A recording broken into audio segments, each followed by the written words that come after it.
Okay, thank you very much. Today is World Elder Abuse Awareness Day, and we're here to discuss our ironclad commitment to protecting and caring for America's seniors. We're joined by Vice President Mike Pence, Attorney General William Barr, Secretary of Health and Human Services Alex Azar, Secretary of Housing and Urban Development Ben Carson, who, by the way, was fantastic over the weekend in various interviews you did, Ben. Really good job. I appreciate it. Secretary of Veterans Affairs Robert Wilkie, Administrator Seema Verma, Chief Postal Inspector of the United States Postal Inspection Service Gary Barksdale. And Gary's done a great job, especially with spotting drugs coming into our country. He's done a fantastic job. My administration is working tirelessly to stop the depraved criminals who seek to defraud American seniors, of which there are many, but we are doing a very strong number on a lot of them, and nobody's ever done what we've done. 3 months ago, we launched the National Elder Fraud Hotline, which has already received over 1,800 calls. In 3 years, we've charged nearly 1,000 defendants involving over $2.2 billion in fraud against our seniors. This afternoon, the DOJ is announcing a $2 million grant to help new law enforcement identify victims and bring lawbreakers to justice. These actions are just one part of our unwavering devotion to our senior citizens. Last month, I announced a deal to slash out of pocket costs. You have the out-of-pocket costs of insulin, and insulin's such a big deal and such a big factor of importance for our senior citizens, and we slash costs for hundreds of thousands of Medicare beneficiaries. Impacted seniors will pay just $35 a month, an average saving of 66 to 100%. It was the biggest slashing of insulin. Nobody's ever done it before, and we think we can even go further. We're working on one, we call it a trap, because you have a lot of different traps that get put in your way so that you can't do these things, but we did it. And we think we're even going to be able to go further. So we have $35 a month. We vastly expanded Medicare telehealth services. That's gone up probably more than any other thing. That's the only thing, it's probably the only thing you can say about COVID. Because of COVID, telehealth has been used at levels that nobody ever thought even possible, and it's been fantastic. And I think a lot of people are going to continue to use it. Average basic Part D premiums have dropped 13.5%, and average Medicare Advantage premiums have dropped 27%. And as you know, last year was the first year where drug prices, in 52 years, where drug prices have actually gone down, the cost of prescription drugs. We're strongly defending Medicare and Social Security, and we always will. We'll always protect our senior citizens and everybody against pre-existing conditions. My administration is also taking vital action to protect seniors in nursing homes. We delivered $81 million for increased inspections and provided every Medicare certified nursing home with shipments of personal protective equipment. We are working very, very hard with the governors of the states on their nursing homes, because obviously that was a very sad situation, what happened to some of the states where they didn't do a good job with respect to nursing homes. They were caught unaware. They were caught unaware, unfortunately. So we're working very hard with the governors and with everybody having to do with nursing homes, because it's a vulnerability. It's a real soft spot in terms of the COVID, or any one of the 15 names you want to call it. There are plenty of them out there. All we know is it came from China. That's all we know. We now require nursing homes to report the coronavirus cases directly to CDC, residents and family members, all family members. We're working with extreme vigilance to protect nursing home residents from the virus. And as I said, that's been a very important thing for us to be doing. Everybody working with the governors on that. My administration will never waver in our relentless commitment to keep America's seniors safe. We have to keep all of our seniors safe. And this is a very perilous time. And I think we're going to be finishing up. I think we're going to, Mike has some very good numbers to tell you about, having to do with the cases. Again, our testing is so far advanced, it's so much bigger and better than any other country, that we're going to have more cases. We're always going to have more cases. And as I said this morning, that's probably the downside of having good testing, is you find a lot of cases that other countries who don't even test don't have. If you don't test, you don't have any cases. If we stop testing right now, we'd have very few cases, if any. But we do. We're at a level that Mike is going to talk about that's so high, but we will show more cases when other countries have far more cases than we do. They just don't talk about it. But the testing, on the other hand, is very good because we find out where it's going, how it's going, who it's going to, and we take care of it. So with that, I'll just say that we are fighting for America's seniors like no administration has ever fought. We're doing a great job in bringing down costs. We have other things like transparency that are going to be coming online in January, February, which will be an incredible thing. Nobody thought we could even get that approved, but we think we will see numbers there that will be incredible in terms of cost reduction for our seniors. So that's very good. And Mike Pence, if you would, please.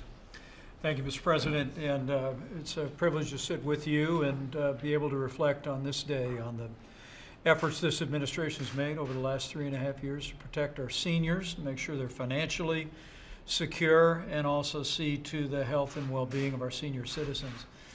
From the time you tapped me to lead the White House Coronavirus Task Force, we knew that seniors with serious underlying health conditions represented the most vulnerable to serious outcomes from the coronavirus. It was the reason why early on, at your direction, Mr. President, we raised the infectious disease standards at every nursing home in America. We deployed all 8,000 of our inspectors across the country to focus exclusively on infectious diseases. And in addition to all the measures that you just reflected on, delivering personal protective equipment to the more than 15,000 nursing homes, dramatically expanding telehealth, we've continued to work closely with governors to focus on long-term care in nursing homes and our seniors. People across the country have looked after family members who are senior citizens with vulnerable conditions, and we urge them to continue to do that, even as we have made steady progress each and every day toward putting the coronavirus farther and farther in the past. Mr. President, there's been much reported in the news as you reflected about increased cases in some states. Our team has been working with governors over the past week. We're carefully analyzing those new cases, and we really believe that the vast majority of new cases is a reflection, as you said, of a dramatic increase in testing. Governor Newsom in California told me that on Saturday alone, California performed 78,000 tests all across the state.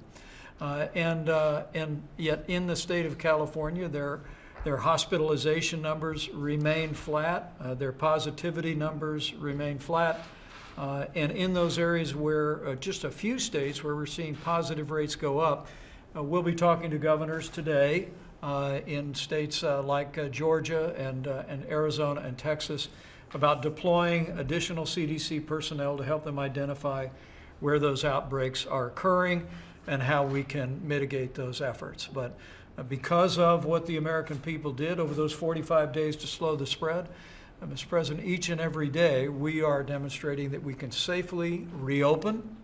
All 50 states and our territories are now opening up America again. But as the theme of this conversation is, it's important that we continue to focus resources on those that are vulnerable, even while we see overall across the country cases going down, hospitalizations going down, and most importantly, our mortality rate is going down all across America. Now we're going to continue to focus with our governors on making sure that we deploy testing to our long-term care facilities and to our nursing homes. We'll be speaking with all the nation's governors in just a short while today, Mr. President, to continue that effort, because we're going to put the interests of all of America first. But as we move into this next stage and through the summer, putting the coronavirus in the past, each and every day, we're going to focus on ensuring that our seniors and all of those most vulnerable are protected. Thank you, Mike, very much. Great job. Bill, please. Thank you, Mr. President, for convening this session and for your commitment to protecting America's elder citizens. We have made combating fraud against elders one of the department's highest priorities. And that's partly because we've seen a skyrocketing of fraud against elders as we've seen the conjunction of a growing older population coupled with new technology, particularly the internet, which has given fraudsters new opportunities for their schemes. And it's a priority also because the elder population are particularly vulnerable, because if they lose their savings, they don't have much time to regain their footing. So it's frequently a permanent loss for them. And so we have appointed a senior department official to be the full-time coordinator across the entire department. This has been going on for the last couple of years. And we have in every single one of our 93 U.S. attorneys' offices a coordinator focused exclusively on rooting out fraud against elders. Senior citizens lose billions of dollars each year. It's averages for an individual $34,000 when they fall victim to a fraudulent scheme. And we have found that many of the perpetrators, and in fact frequently the brains behind these schemes, are actually outside the United States and part of transnational criminal organizations. There are three things I'd like to highlight today. The first is this month marks the one-year anniversary of our transnational elder fraud strike force. When we started seeing the signs of the international organizations involved in this, we decided we had to run up the chain and try to go to the source of this fraud, as well as combating it at the local level. And we set up this group to do that. And over the past year, we've made a lot of progress in dismantling the infrastructure of these organizations, much of it involving the use of fraudulent robocalling.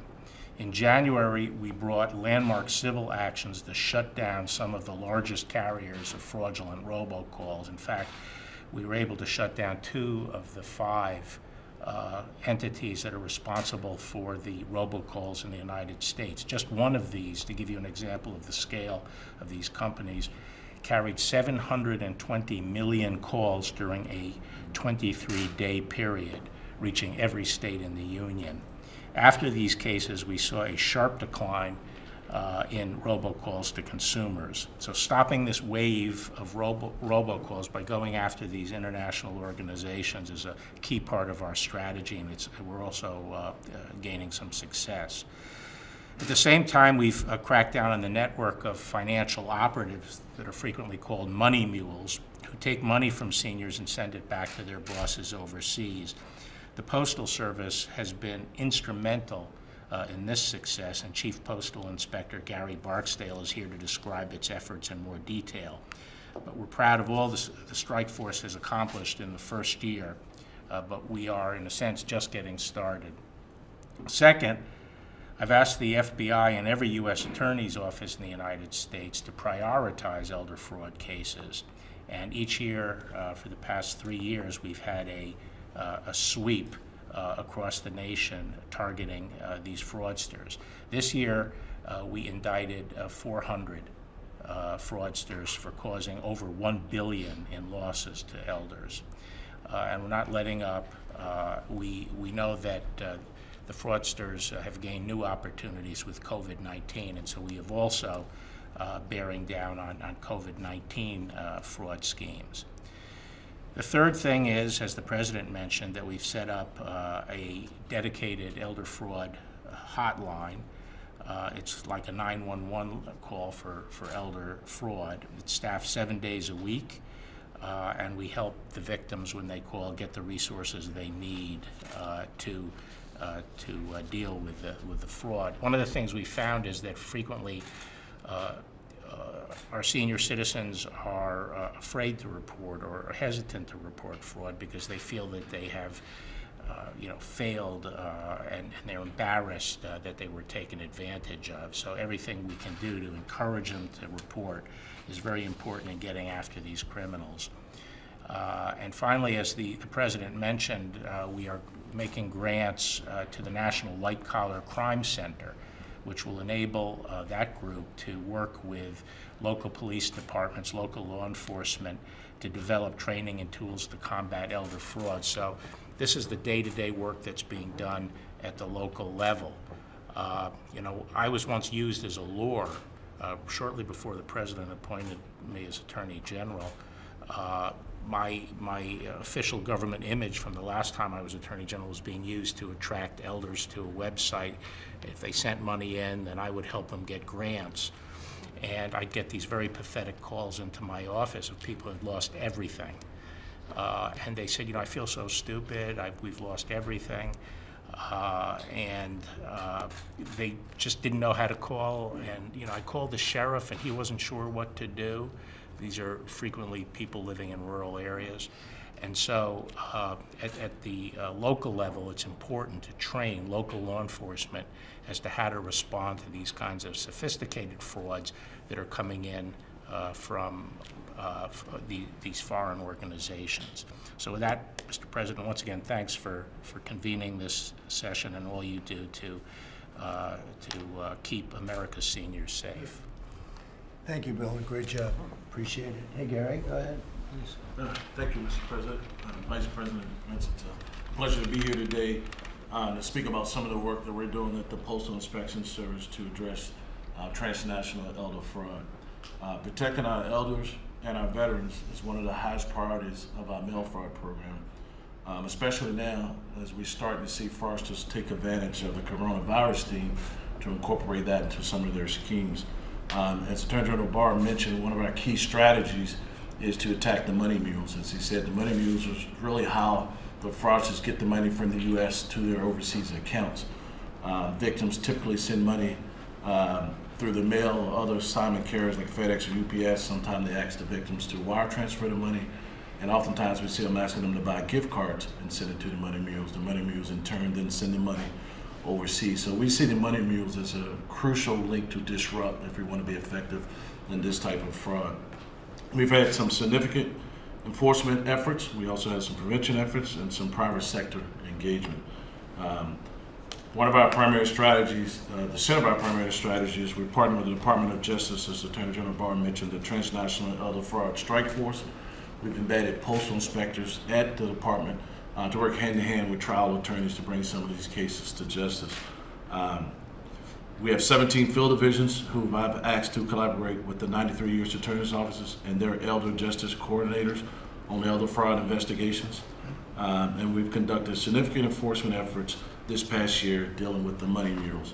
Just some of the stats, we've initiated this year over 100 investigations. These cases are associated with nearly $450 million in victim losses. We've also served over 2,000 unlicensed money transmitter warning letters to suspects, and working with the Department of Justice issued 34 civil injunctions. 17 arrests from those cases. We've also seized over $650,000. Also, as the Attorney General mentioned, the annual Money Mule initiative that we work in coordination with the FBI, HSI, Secret Service, some of our other financial partners. In addition to the 400 indictments he mentioned, law enforcement halted the conduct of more than 600 money mules. So in cases where we didn't arrest, we served them letters or put them on notice to stop the bad action. Another example of recent success, in November this past year, Jamaica National sentenced to over 4 years in federal prison in order to pay over $500,000 in restitution to elderly lottery scam victims.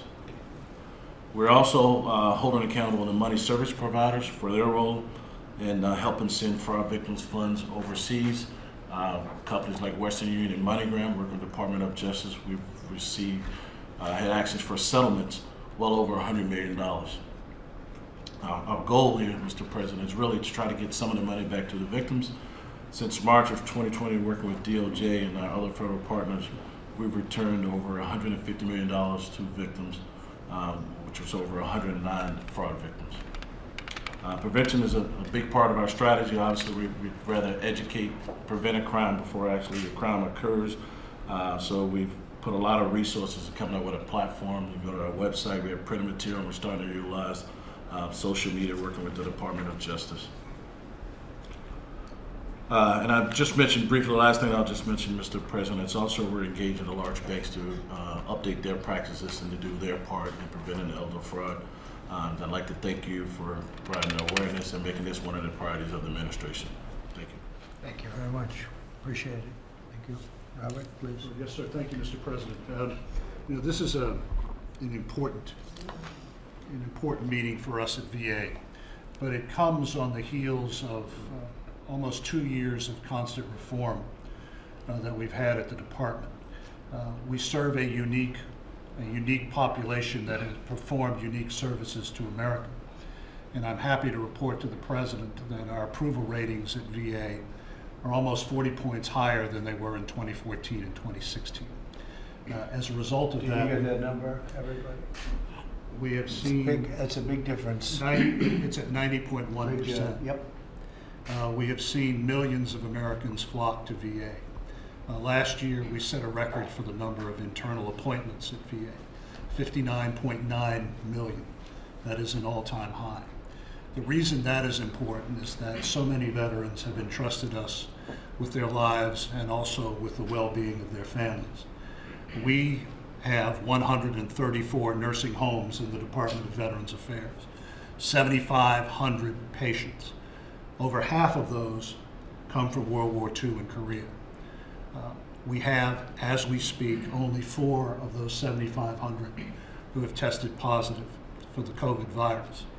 One of the reasons those numbers are so low is that a decision that the President made when we discussed what to do that first week of March.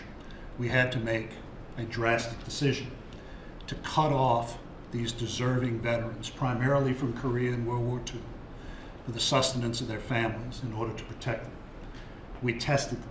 We tested our employees, and we were able to cut them off from the most baleful effects of this virus. But in addition to those preventive measures, we were able to produce for the entire country on March 17th guidance on how to protect America's most vulnerable citizens. But that's only part of what the President has entrusted us with doing. I am the son of a grievously wounded combat soldier from Vietnam. The President gave me instructions to make sure that the last of the circles left over from that conflict were closed. And this fall, we will finally start providing sustenance, financial and material, to the families of those veterans from Vietnam who care for those veterans. So all of the mistakes made 50, 40 years ago, we will finally rectify. The last thing I will say is that VA has reached a milestone, not only in terms of trust, but also in providing the country with assistance in terms of helping our most vulnerable citizens. As we speak, we are in 48 states right now, in hundreds of nursing homes, providing nurses, gerontologists. We've taken over the management of several state veterans' homes in order to protect our most vulnerable veterans. And we've done it with our employees who have gone in harm's way without any question when it comes to their own safety, helping the most deserving of Americans. And to finally say our numbers, we serve 9.5 million veterans in VA. We have 14,000 veterans who have come down with the virus. But of those 14,000, 12,000, almost 12,000 are fully recovered. And in our nursing homes, again, of the 7,500, only 4 tested positive for the virus. I cannot thank the President for his support. I cannot thank our employees at VA for their heroic action. We are on the front lines when it comes to bolstering the lives of the most deserving Americans, those who have carried our freedom on their shoulders. So, Mr. President, I thank you for everything you've done for America's veterans. Thank you very much. Appreciate it. Alex, please. Well, Mr. President, thank you for what you've done throughout your administration to protect older Americans and to help them live longer, healthier, more active lives. Before the COVID-19 pandemic struck, your administration had already put a major focus on keeping our older Americans healthy and safe, and that focus has continued during the current pandemic. During this crisis, thanks to new funding secured by the President, HHS's Administration for Community Living has pushed out more than $1 billion for services for our older Americans that they need to stay comfortably in their homes. That's more than a 50% boost in the annual support that we provide for community organizations that provide services like delivered meals, help with trips to the grocery store, to the doctor, and assistance with chores at home. We're also making it a top priority to protect older Americans from a public health perspective. We've required states to put a significant focus on older Americans in nursing homes and all of their COVID-19 work, especially the state testing plans that they've now submitted, and we're working very closely with the states to make sure that that's the case. We've deployed CDC experts and members of the Public Health Service Commission Corps to prevent and respond to outbreaks in our nursing homes. We also know that isolation due to extended stay-at-home orders can make some older Americans more susceptible to the types of abuse, neglect, and financial exploitation that we're talking about today. This past week, I addressed that topic as part of a meeting of the Elder Justice Coordinating Council, which I chair as HHS Secretary. Last week, we added the Department of Homeland Security to the EJCC as the 15th member agency, reflecting the President's commitment to protecting our seniors from abuse. In 2018, we made a focused effort to expand the work of the EJCC and dedicate funding to prevent and combat abuse of our older Americans that results from our country's opioid crisis. Through the work of agencies across the Trump administration, we've made great progress in strengthening and improving our federal response to older American maltreatment in recent years. Under President Trump in 2018, all 50 states began participating for the first time in the National Adult Maltreatment Reporting System, which produces data that's been widely acknowledged as necessary to drive action and implement reforms. In March, when the Justice Department announced its National Nursing Home Initiative, Attorney General Barr was joined by our Assistant Secretary for Aging, Lance Robertson. We haven't pulled back on our efforts to protect older Americans during the COVID-19 crisis, despite the additional challenges. For instance, we support state long-term care ombudsmen who help older Americans who encounter issues in nursing homes and assisted living facilities, resolving more than 138,000 issues just last year. During the pandemic, ombudsmen have been adding virtual walkthroughs, where nursing home staff walk through the room to room throughout the facility with a tablet and allow residents the opportunity to meet virtually with their ombudsman. Finally, I want to emphasize the overall success we've seen with increased access and lower costs for older Americans who need prescription drugs. According to data from the Labor Department's Bureau of Labor Statistics, prescription drug price inflation has essentially been flat since President Trump announced his drug pricing blueprint from June 2018 to April 2020, after averaging 4% growth per year for the previous 5 years. That's a tribute to efforts across the administration, including record-breaking generic drug approvals in each of the last 3 years at FDA. Lower prescription drug costs, more support for older Americans in the community, better protection in nursing homes and assisted living facilities. All of these steps mean more healthy, prosperous years for older Americans to spend with their loved ones. And that's what President Trump has promised older Americans, and that's what he's delivered. Thank you, Mr. President. Thank you, Alex, very much. Good job. Ben? All right. Well, thank you, Mr. President, for all the work you've been doing to get our country back on track. And, America owes a lot to our seniors.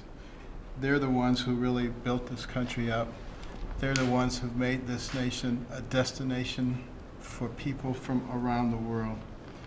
And they're wonderful fountains of knowledge that live among us. And I'm proud to be a part of an administration that really values our elderly citizens.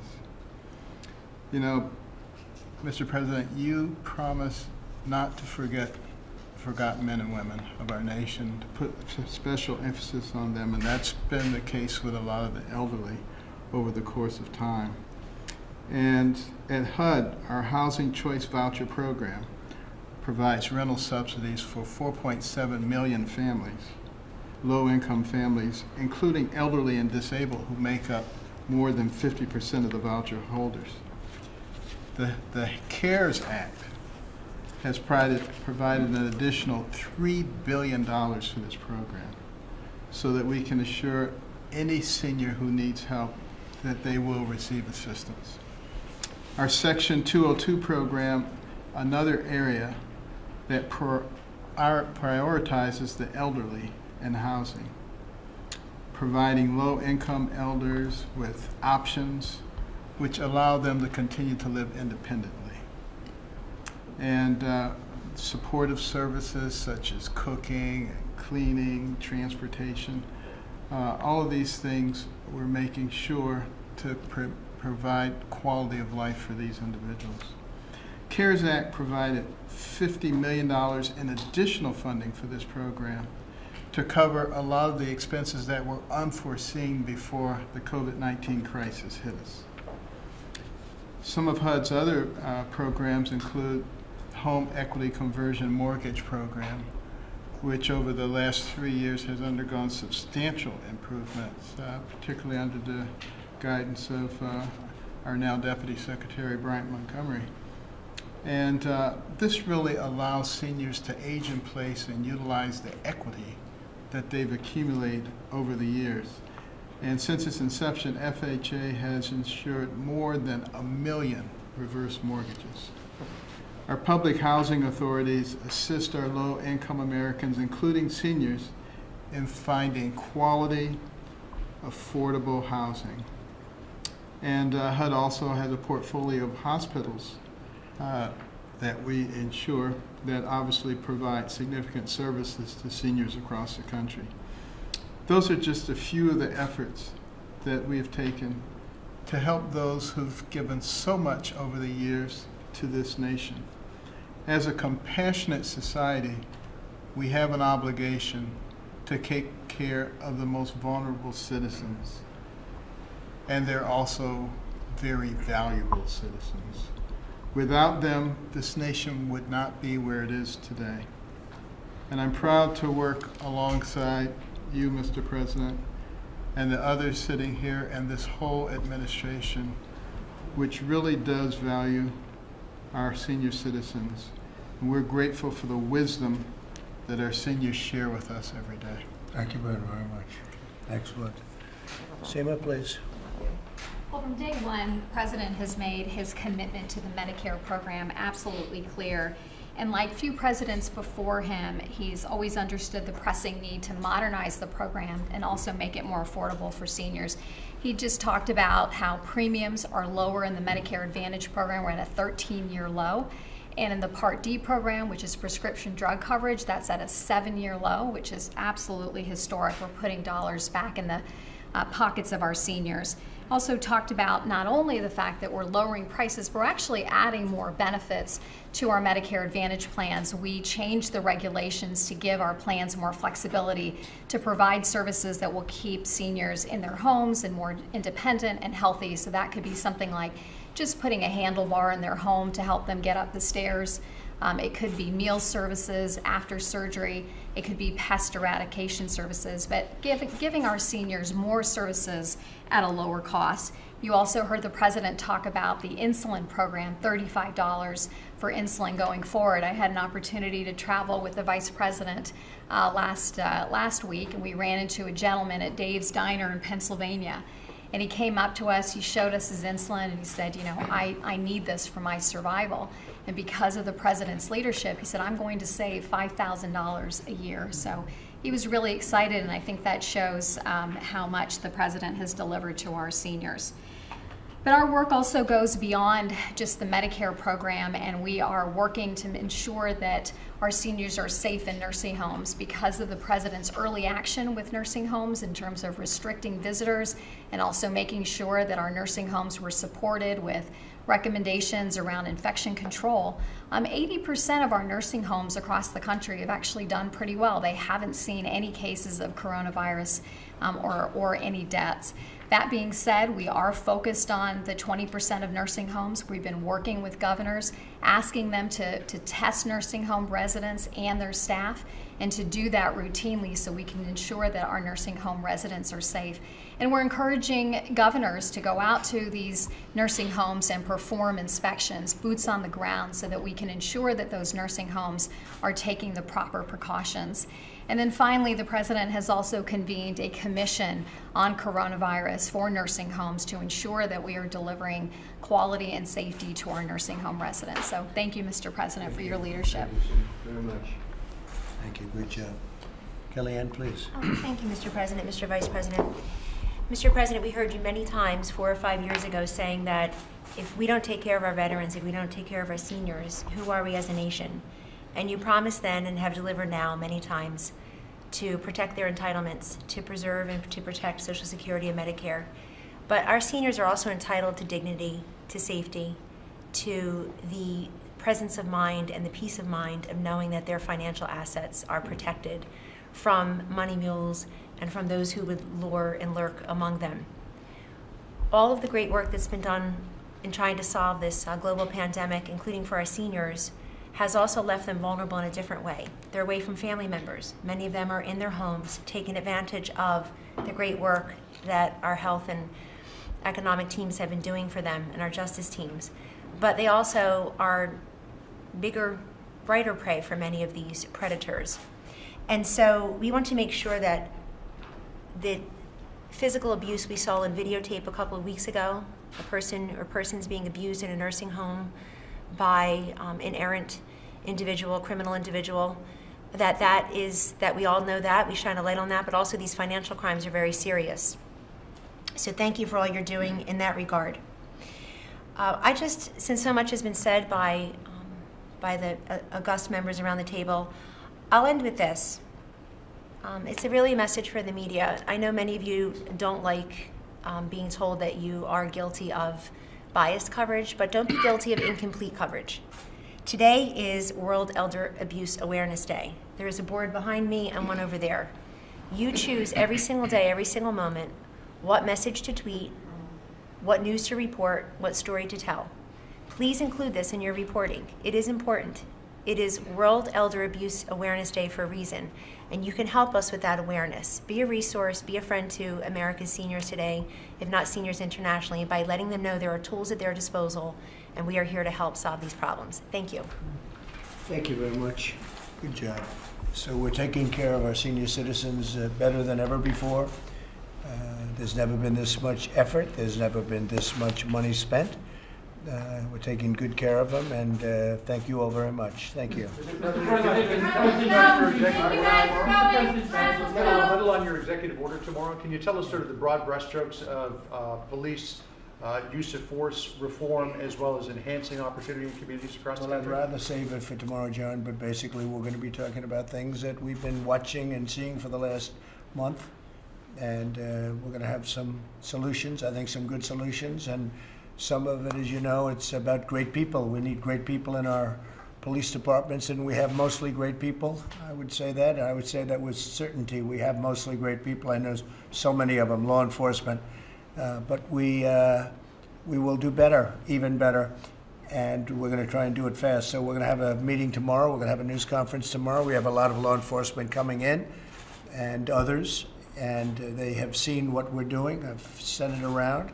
I've asked for suggestions from different groups, in particular the sheriffs, and I've sent it to our Attorney General, and I think, Bill, you've gone to some of your people with it and shown it. I think it's pretty comprehensive. As you know, Congress is also working on it. The Senate's working on something, and the House is working on two elements of the House. You have the Republicans and the Democrats, and they're each working on their own. But we can get it done, and we'll get it done, and certainly we can add on to what we do by the work that's being done in the House and in the Senate.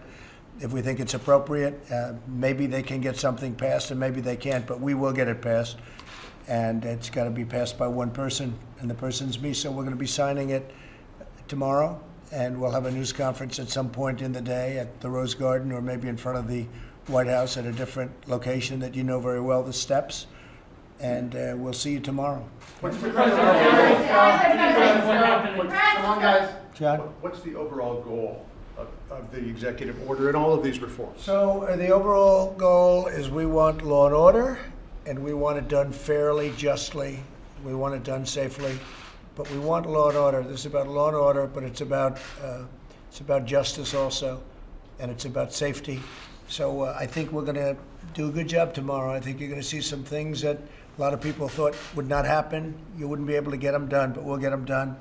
Again, though, I want to emphasize it's possible the House can also, on top of this, I spoke to the various leaders, on top of this can get something. But I think this will be very comprehensive tomorrow, so you'll see something. Yeah, What do you please. think of the Atlanta shooting I thought it was video that you've seen versus George Floyd? I thought it was a terrible, I'm not going to compare things, but I thought it was a terrible situation. I studied it closely. I'm going to get some reports done today, very strong reports, and we'll have a little more to say about it tomorrow, but certainly it was to me, it was very disturbing. Mr. President, disturbing how, sir? Go ahead, please. Did you have any reaction to the Supreme Court decisions earlier today about LGBT discrimination, saying that's protected under the Civil Rights Act? No, they've ruled.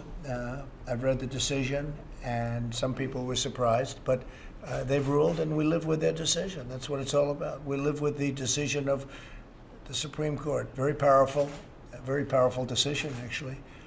But they have so ruled.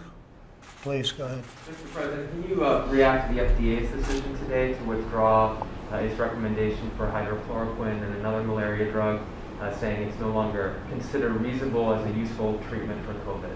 I don't know. I'd like to ask Alex maybe to discuss that. Sure. So just to clarify your statement there, I don't think was quite accurate in what the FDA's action was. The FDA, at the request of BARDA, which is an agency within HHS, withdrew an emergency use authorization for product that we had acquired into the national stockpile by donation from Bayer of chloroquine that was manufactured in Pakistan. And the EUA, the emergency use authorization, was restricted for hospital use, inpatient hospital use of the product.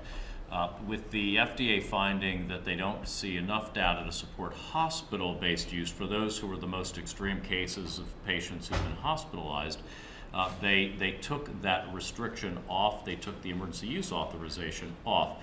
At this point, hydroxychloroquine and chloroquine are just like any other approved drug in the United States. They may be used in hospital, they may be used in outpatient, they may be used at home, all subject to a doctor's prescription. In fact, the FDA's removal of the emergency use authorization takes away what had been a significant misunderstanding by many that had made people think that somehow it could only be used in a hospital setting, and we've tried to make that clear throughout. It's a drug, it's approved in the United States, has been for decades.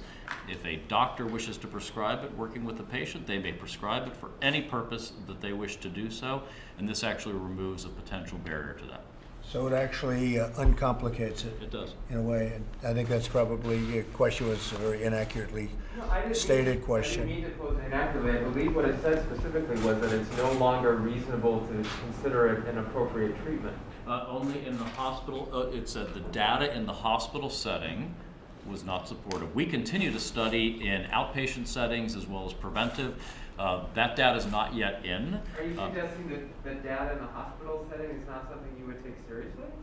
No, that's why the FDA acted, was that they looked at the data and they removed the emergency use authorization for hospital setting use of the chloroquine that was the Bayer product that had been donated from Pakistan. Mr. President, earlier today you tweeted that you believed that you were being COVID shamed because of your decision to go ahead with the Tulsa rally on Saturday night. The director of the health department in the county and in the city has encouraged you to postpone that, saying they still think that they've got too big a COVID problem for you to pull off a rally like that. Your thoughts on Well, Oklahoma's done very well. I just spoke to the governor. He's very excited about it. Governor Stitt, who's done a terrific job. Mike, I think you can maybe speak to this. He's done a great job. Oklahoma's at a very low number. They've done really fantastic work. They have a pretty new, magnificent arena, as you probably have heard, and we're getting exact numbers out, but we're either close to or over 1 million people wanting to go. We have a 22,000 seat arena, but I think we're going to also take the convention hall next door, and that's going to hold 40,000. So we'll have 22,000 plus 40,000, which would mean that we'll have over 900,000 people that won't be able to go, but hopefully they'll be watching.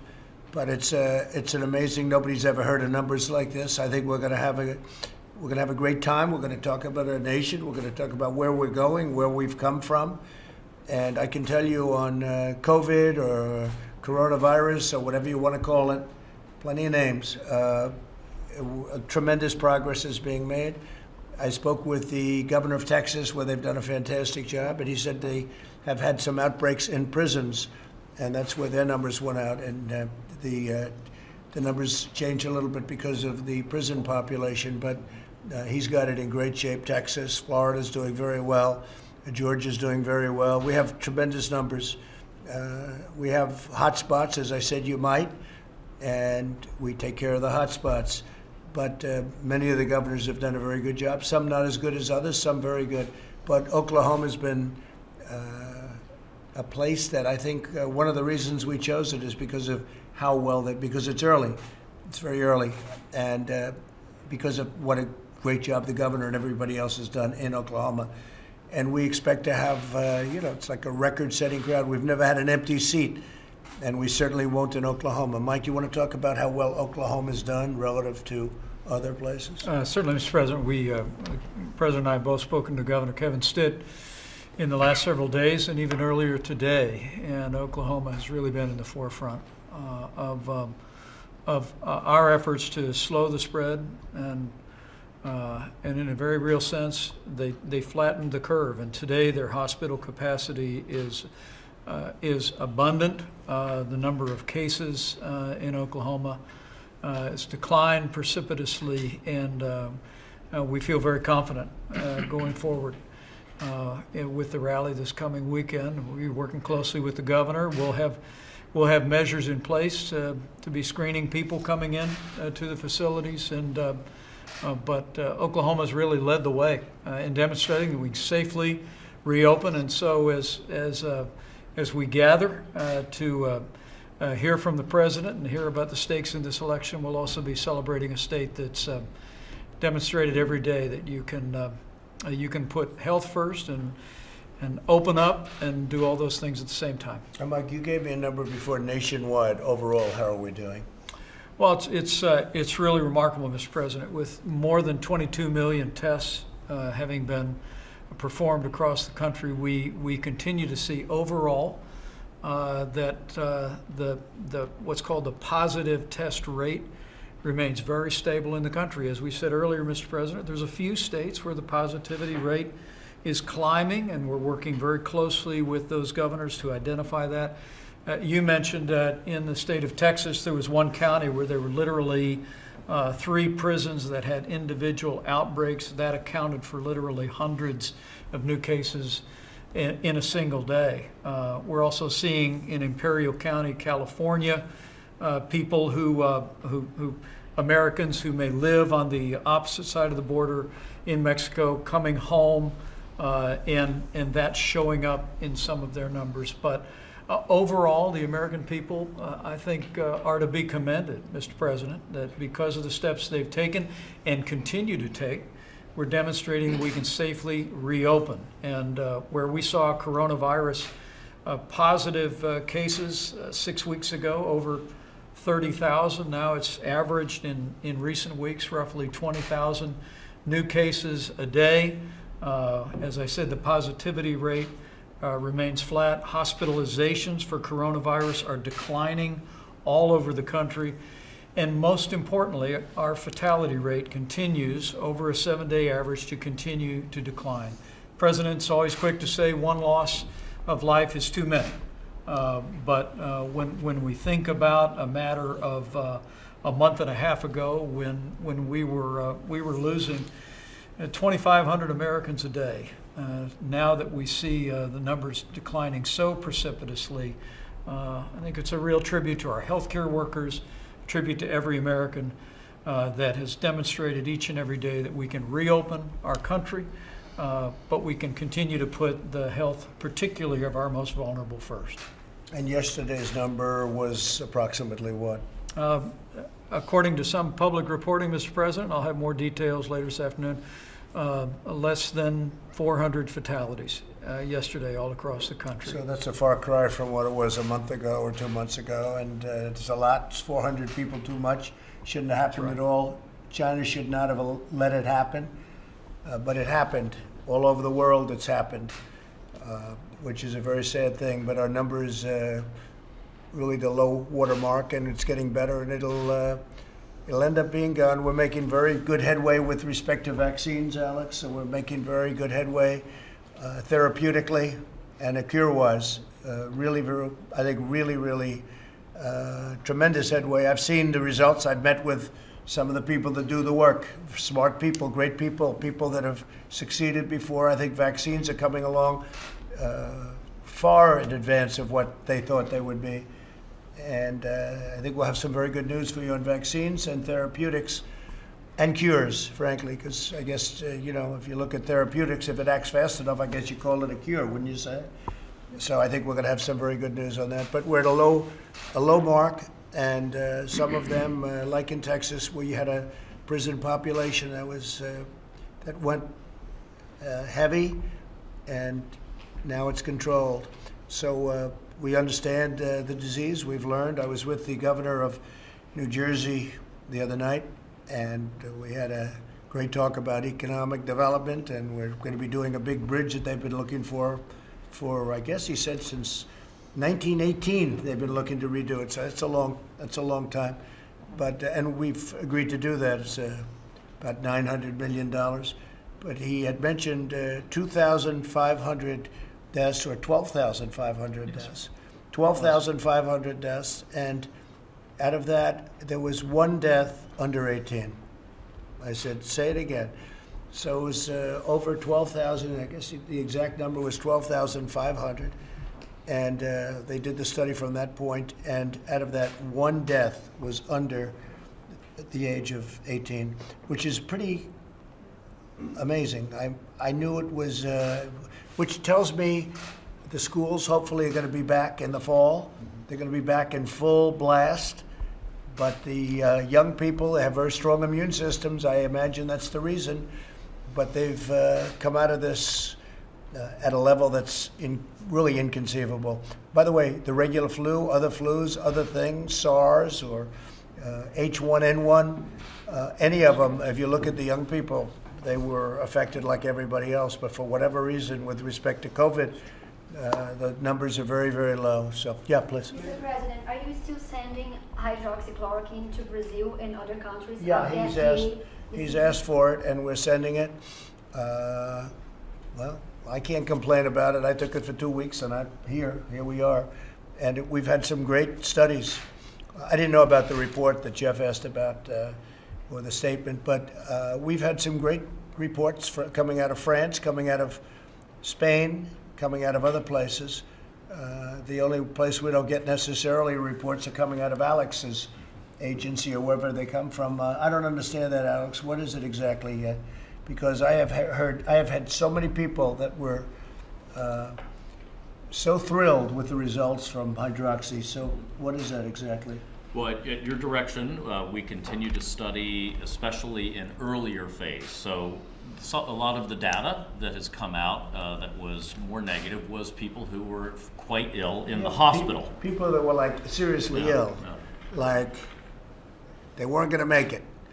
Let's give them a little hydroxy, and then they don't make it, and they say, oh, wow, maybe the president was wrong. All I know is that we've had some tremendous reports. I've had a lot of people tell me that they think it saved their lives. You know, the one woman who's a fantastic woman, the representative from Detroit, she was fantastic, but there are many people like that say the same thing.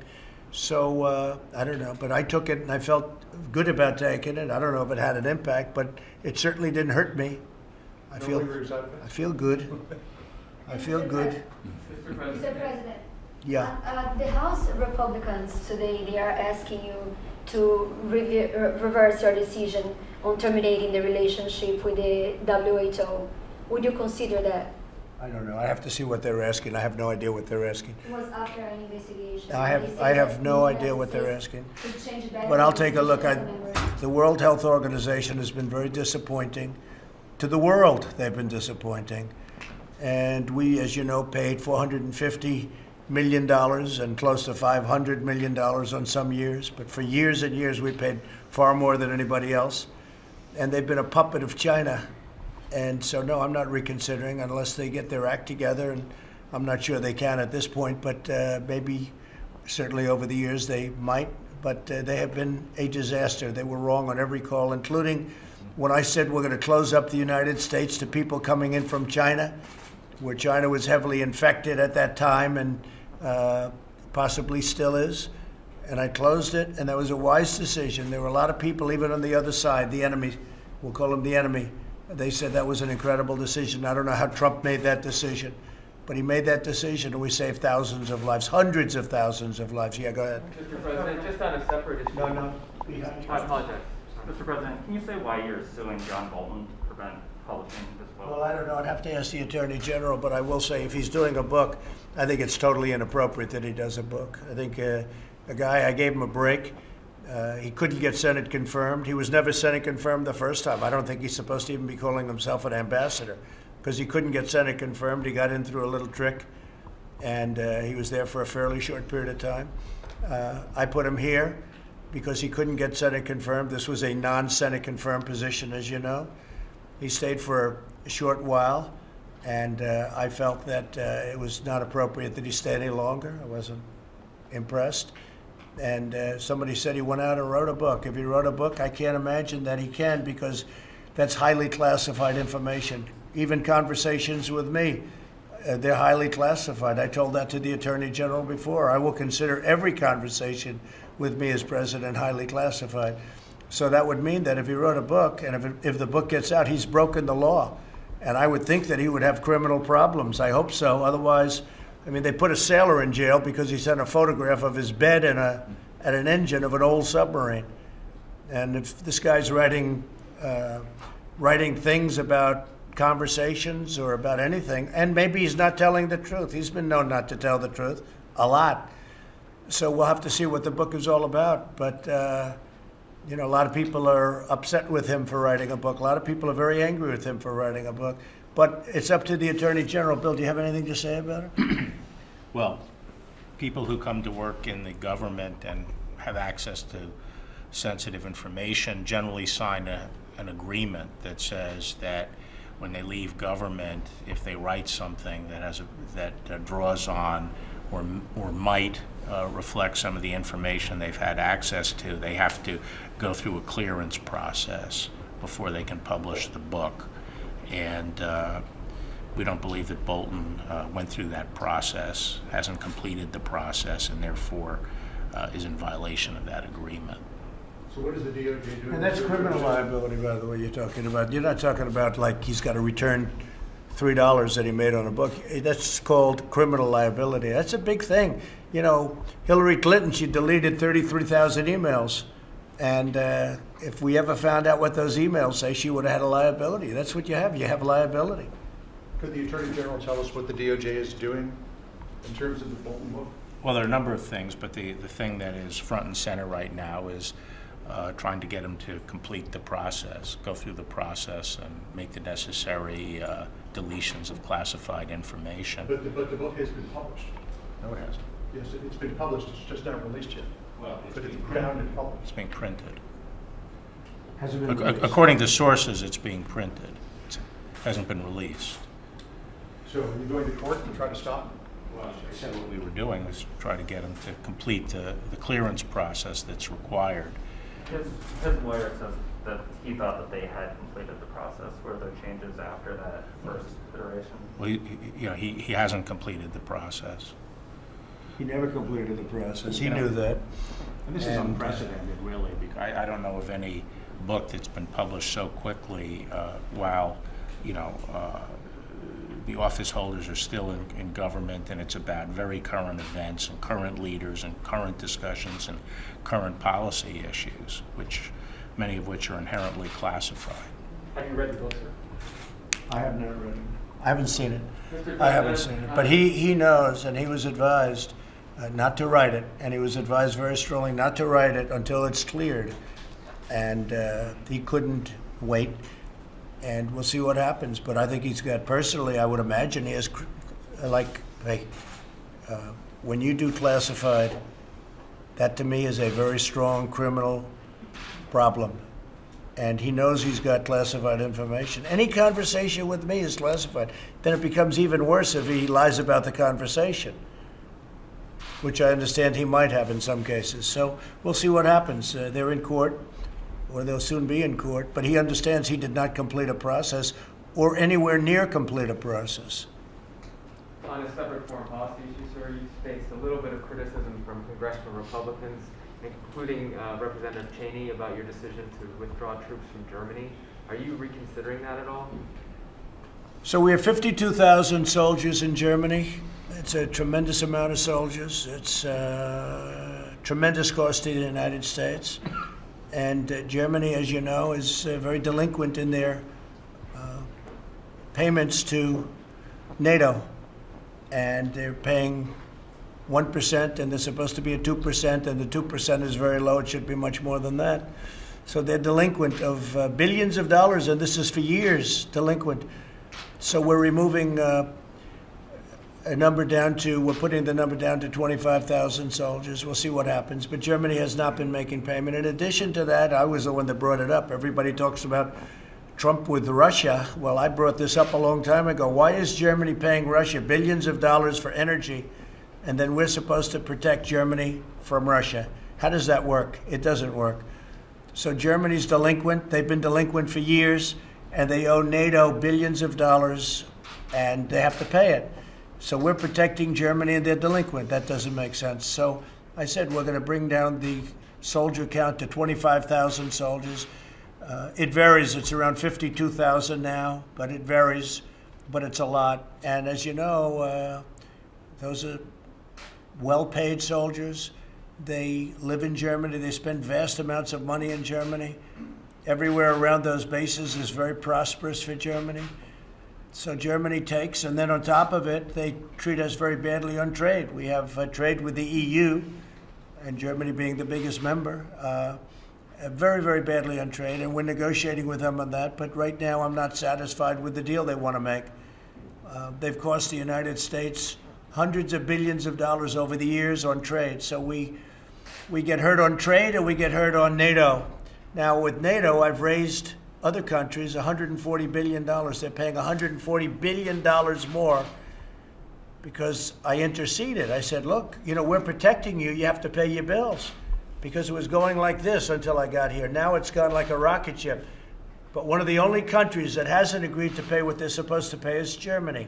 So I said, until they pay, we're removing our soldiers, a number of our soldiers, by about half. And then when we get down to 25,000, we'll see where we're going. But Germany has been delinquent, and why should we be doing what we're doing if they don't pay? And they're supposed to pay.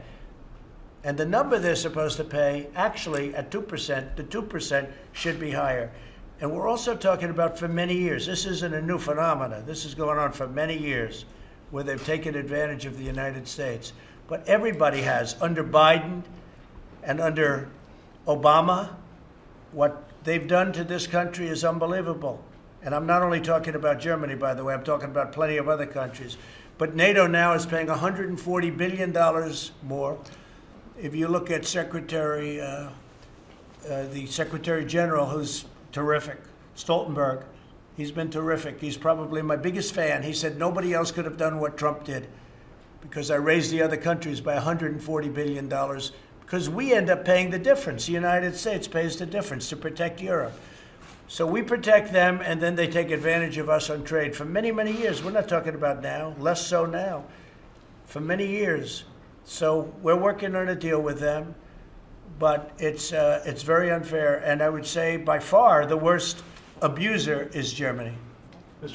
President, you said last week on Seattle that if the mayor of Seattle, the governor of Washington, didn't take steps to end the occupation of the Capitol Hill neighborhood, you would step in and you would do something. 100%. They still haven't ended it. They're negotiating. Are you considering taking action? They're negotiating garbage removal. Then they go, these people have taken over a vast part, a major part, a very good part of a place called Seattle. Seattle's big stuff. That's a major city. And we have a governor who's a stiff, and we have a mayor who said, oh, this is going to be a love fest. And by the way, these are violent people that took it over. These are not people that are nice people. I saw on your network today, John. I saw what went on with the hitting and the punching and the beating and all the other things going on in Seattle. And you have a governor that doesn't do a damn thing about it. And you have a mayor that doesn't know she's alive. She's talking about it's going to be a love fest this summer. Now, if they don't do the job, I'll do the job. And I've already spoken to the Attorney General about it. But if they don't do the job, we will do the job. What can you do? About 10 different things, any one of which will solve the problem quickly. Can we go through a whole list or a partial list? We don't have to go through any list. We can do a lot of things. Mr. President. I think it's incredible also that the radical left press doesn't cover it. They're acting like nothing happened. You turn on the news, you look at the news, you don't even see stories about it. If the right ever took over a city, conservative Republicans took over a city, it would be the biggest story in history. You can't even find stories about Seattle. It's incredible. How much longer? They've taken over. We'll see. I tell you what, the American public is very angered by that. Seattle is a major, important city, and the Democrats, I guess you say radical left, but it's not even radical left. It's just Democrat. Where we have our problem are Democrat-run cities. If you look at Minneapolis, if you look at other cities that have had trouble, they're Democrat in virtually every case that I can think of. I can't think of one other case. These are Democrat-run cities. Minneapolis, where the police are told to run for your lives. Don't do anything. And if I didn't get involved and send in the National Guard, and it was at my insistence that they did that, and as soon as I did that, everything stopped in Minneapolis 5 days later. Is there a timeline that you're thinking here, No, Seattle? there's no timeline. We're watching it very closely. These are violent people that are dealing violently, and I think what I'd like to see before we do something, I'd like to see the press get in and cover it, because it's not that they're covering it badly, they're hardly covering it all. Think of this. A group, Antifa and others, radical lefts, they went into a major U.S. city, Seattle, and they took over a big percentage of that city, and the press doesn't want to cover it. And we have a mayor who's scared stiff. She doesn't know what's happening. We have a governor that's one of the most overrated politicians in the country. He just ran for president. He got less than 1%. He actually probably, I would have said less than 0, but I'm not sure that's possible. He got nothing. He got no votes, nothing. The whole thing, the guy was out there fighting. At the end, he got 0, right? 0. So he failed. And now he goes back, and they take over a city, and he doesn't say anything about it. Worse, he said he didn't hear it. A day later, he said, I didn't hear anything about it. They took over a city, Seattle, and he said, I didn't hear anything about it. So look, the governor has to call out the troops, do what he has to do, has to call out the National Guard, has to do something. Because, you know, the problem with what happened in Seattle is it spreads. And all of a sudden they'll say, let's do some other city, and let's do another one. And we're not going to let it happen. So timing-wise, hey, we're all set to go. We're watching the process. But the most amazing thing about the process is how the fake news media doesn't want to cover it. To me, that's the most amazing thing. Thank you all very much. I appreciate it. Saturday night will be a big night. That's a big night. I hope you're all going to be there. It's going to be very big. Thank you.